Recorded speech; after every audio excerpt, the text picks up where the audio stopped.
Hello guys, magluluto ako ngayon ng fishball. Magluluto tayo ng fishball dahil lalagyan ko ito mamaya sa birthday. Ang dali lang nito guys, gawin.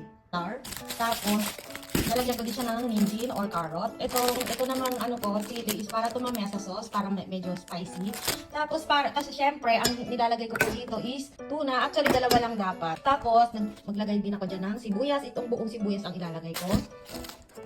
At ito din, wala akong nabiling maliit na na nigi, yung onion leaves na maliit. Kaya itong ginayat na lang at medyo palilitin ko pa ito ng konti.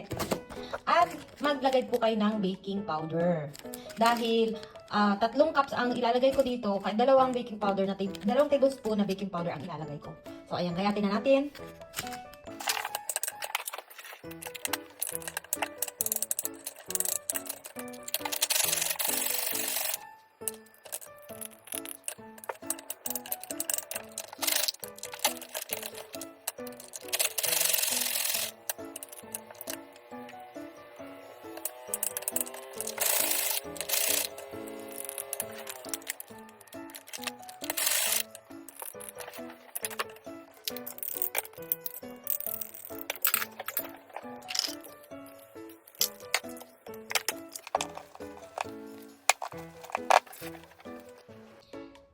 Sa sauce naman guys, isang buong sibuyas ang nilagay ko dahil nga marami nga yung gagawin ko.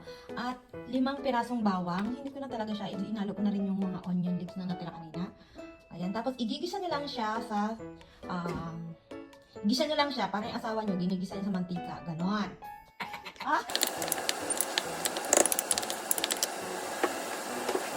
At ayan na po yung sauce guys, nasa sa inyo na kung gusto nyo ng spicy.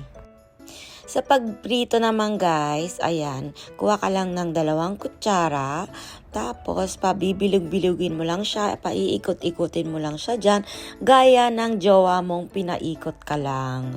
Di ba?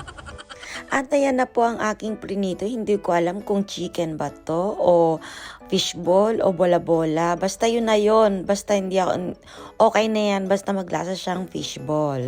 At syempre para magmukha talaga siyang fishball, nilagyan ko din siya ng stick. At meron ako ditong natirang stick dati-dati pa.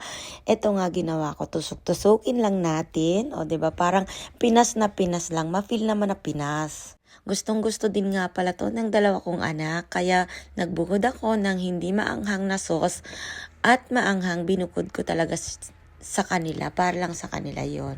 So, ayan ang aking gawa. Fishball ko ang gawa. Sinawsaw ko na siya sa sauce.